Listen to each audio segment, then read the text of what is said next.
Da da da da! What's my good cheer? Welcome, everybody. Let's give YouTube a couple of minutes to get those notifications out. In the meantime, if you've never popped into one of my lives before, hi, I'm Cindy. I'm a procrastinator. Right? Oh my goodness. I really pushed it today all day long, trying to get ahead of myself a little bit, trying to get prepared for whatever the next week has in store for me. But at the same time, understanding that I need to re energize, I need to relax, I need to move in that direction that I'm being pulled towards. And that means I have to slot and box out that time. I do have dreams and I do have ambitions out there, but sometimes in our limiting beliefs, we kind of squash the flame. It's kind of like, cutting off the oxygen to a candle, and that flame just gets smaller and smaller, or it just doesn't shine as brightly as it could, right? Or as it should. Yeah, I was at it, and then it was time to go to my live, and I just said no. I am a sweaty mess. When my live show is over, I'm going to want to go to bed, right? Let's have a shower. So I jumped in the shower, and as I'm jumping in the shower, I knock over my bathroom tray into my tub that I just spent, I don't know how much time scrubbing and cleaning, right? And I had compact and blush absolutely everywhere. So I had to stop and clean up that mess, right? I don't panic in those moments, though, right? It does give me a moment to pause and reflect. Why is this happening? Is this happening because I am rushing to try and get this done so I can come in and say I'm on time, right? I show up fresh every single day just because of that. Well, it is possible. I've had this conversation a couple of times this week where, I've talked about my tardiness or my lack of, in all my jobs that I have ever had in my entire life. I have never left an employer, a manager, or an owner in a bind. Last year, I had money invested and I was running on fumes by the end of my fiscal year. And I had made these plans for my vacation, and circumstances happened and they needed me. And for the first time in my life, I said no. But it wasn't that I was scheduled. I was actually booked off for all that time that they really asked me and really needed me and really wanted me, right? To just kind of put off the vacation for a while and be that team player. And on the norm, I would have been happy to, right? It's where I shine. Nothing I love more than feeling like I'm needed, feeling like I'm appreciated, right? But also at the same time, as we move along, we get lessons, and sometimes we absorb some of those, and some of those are just like, oh my goodness, are you kidding me? That's what happened. And I had to learn about boundaries. I had to learn about, making sure that I felt like I mattered, right? That I was creating the best human being I possibly could. But I'm a human being, right? So I should be creating that best life for myself, right? And again, with those lessons, you understand, you get what you give, right? So here I am, fresh like a loaf of bread every day, right? But it is, in that not wanting to rock the boat, not wanting to let people down, right? Being the good one, being the responsible one, the one that you can depend on, right? When things get tough. That was me for almost my entire life. And I thrived in that. And I love that. And that's why it's a little bit of a stinker for me because, I do love being that person. But I also understand it shows those limiting beliefs. It shows those codependent tendencies. It shows sometimes the lack of courage of having that voice, right? Being seen, being heard, right? But if I just promise myself that I'm going to show up no matter what, you can depend on me in that. I'm not going to let you down, right? But if I have plans, right? Right, this year's vacation, it's set in stone. It's happening no matter what, right? Curious because I understand that hiccups will happen along the way, and those are the lessons for me. They are.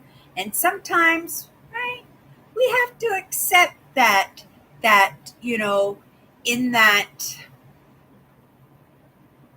training, is that what you want to call it, that upbringing, that programming, right, that programming, that those things that we pick up along the way, in our own lack of standing on our own 2 feet and having a curious mind and searching out the answers for ourselves. We listen and trust in what everybody or anybody else is saying. And that's how we can get stuck in living somebody else's experience, right? In shining in others because we do feel good in that. It does feed us those things that we so desperately need, right? To feel like we belong, to make us feel like we have something to contribute, right? That we have something to say, that we deserve to be seen, right? And when it does that, that makes us feel good and it makes us want to do it more. But also, right, in the lessons, we get to understand that sometimes these are codependent tendencies, right? Sometimes these are controlling tendencies that we have, not just for ourselves, but for our surroundings and for anybody who steps into those surroundings. But sometimes, in people stepping into our surroundings, right?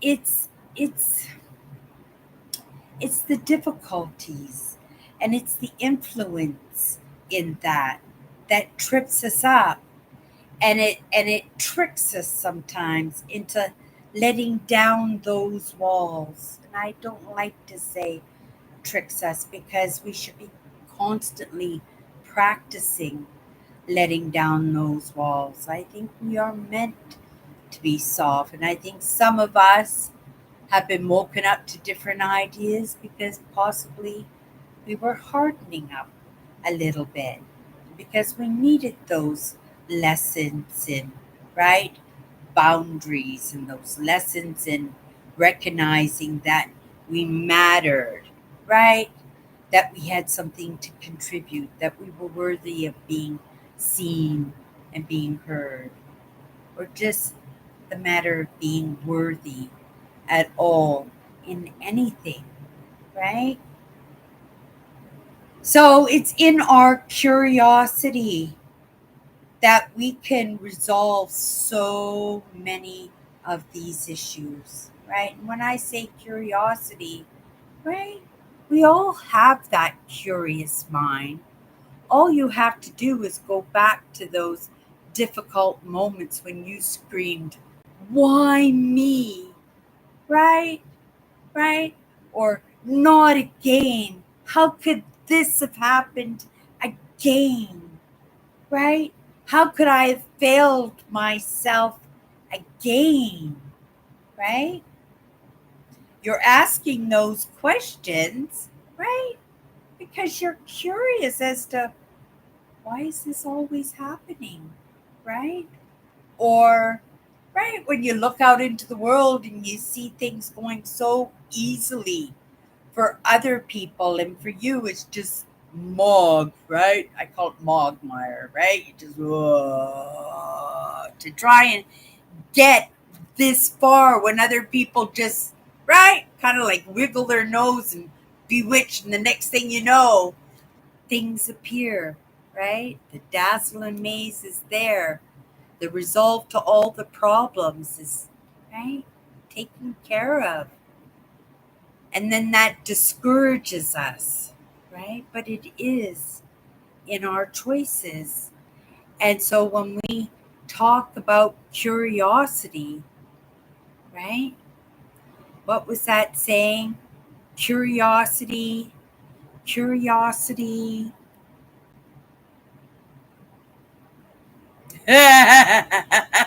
Killed the mouse? I can't remember the saying. Curiosity. Maybe it had something to do with the cat. I don't. I don't know. I don't know. But that curiosity for me has always been there, right? And the reason I chomped on to some of these subjects as boldly as I did and as desperately as I did is because it was answering questions that I have always had my entire life. All those why, right? Why do they think this? Why do they treat him like that and treat me like this? Why does he get to have a voice and I don't get to have a voice? Right? Why can he do that and I can't? Why does she have that great looking guy and I don't? Right? And for some of these, it was common sense. Sometimes it is in understanding our limitations, right? I understood that I was shy, right? Terribly shy. And maybe I wasn't shy, but I just didn't want to be seen and being heard because I was impossible not to be seen, right? And if you pushed me too far, you would hear me too, right? So I guess that I've always had that little bit of trait that I was going to, despite, right? We had this word last week, despite, right? That despite that I was going to take my piece of the pie, right? I was seen, I was heard. There was nothing I could do about it. At 300 pounds, it's not like I'm going to stand behind a tree and nobody's going to notice me, right? Right? I was very hard to notice. So I think there was a bit of acceptance in that I accepted that, right? It's kind of like, oh, I hate to say it, those freak shows in the late 1800s or the early 1900s, right? People who had handicaps or disfigurements or curiosities about them that they would make their living in the freak shows. Yeah, I felt that way, right? Cindy, fat woman, fattest woman in the whole world. And this is the way I felt about myself my entire life, right?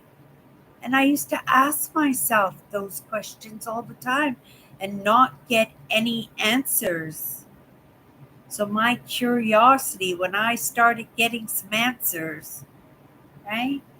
When I first realized that I didn't have to rely on anybody else to tell me how things were, that I could go off into the world and discover that for myself, right? It was kind of it was kind of amazing.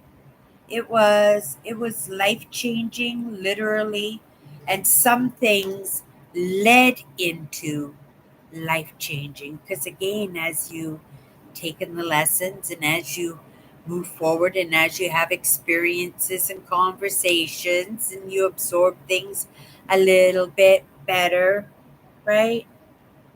It's a little bit easier to understand. And not only is it a little bit easier to understand, you can take on a little bit more. Why? Because you understand a little bit, right? Because you understand a little bit. I had no idea what an empath was until I was 57 years old. And that's the truth. I didn't know what intuition was, in all honesty. But I remember as a teenager and as a young adult, right, even as a mature adult, saying, I have great intuition. I just thought that everybody's intuition, right, was at the same level as mine was. I didn't understand that my intuition was tied up in traumas. And these were things that I had no idea about. Like I said, 57 years old, treading water, right?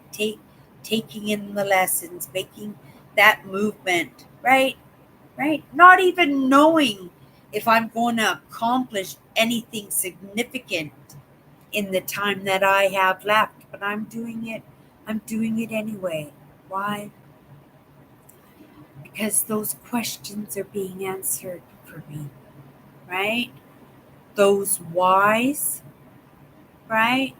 Those why me, why that, right? Why did that happen, right?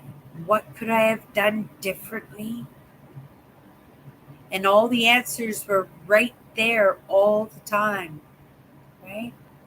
Right? I thought empathy, I kind of had it right. I says, oh, I have lots of empathy. I always feel bad for people when they hurt themselves or they get heartbroken because they've, you know, ruined another relationship or they're in grief. Like it was very easy for me to put myself there and feel how somebody was experiencing.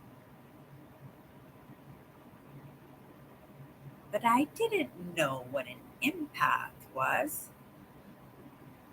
Cindy the smarty pants, right? Cindy, who had a curious mind and was asking these questions, and not once did that answer come across my path. And when it came across my path, it was like a floodgate. It's like a glacier melted instantly, and the sea of water behind that glacier just went, whoosh, right? Like a tsunami.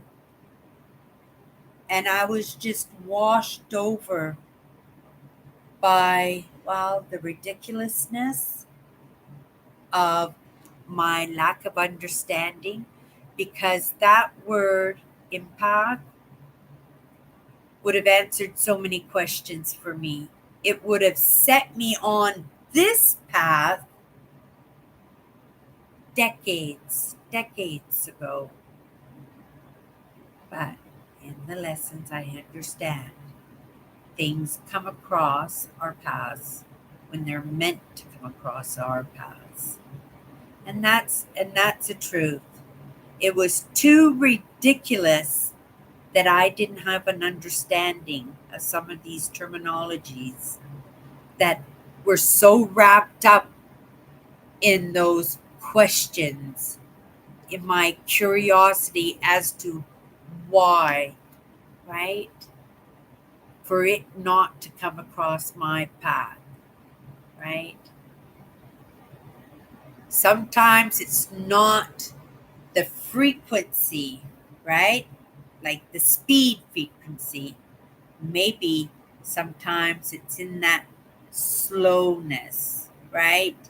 In the prerequisites being taken care of before the big lessons are put in place. There was a reason, right?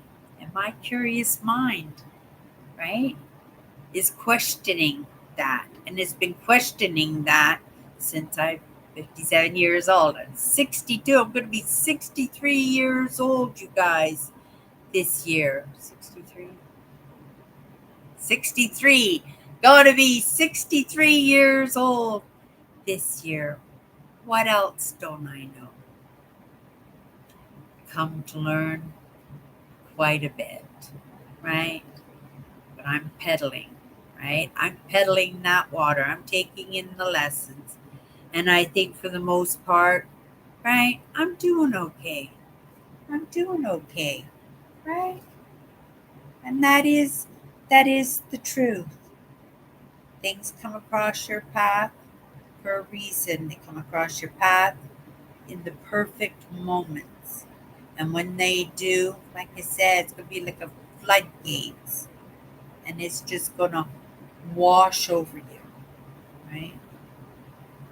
And what you do with it at that point, well, that's up to you and the choices that you make. 100%.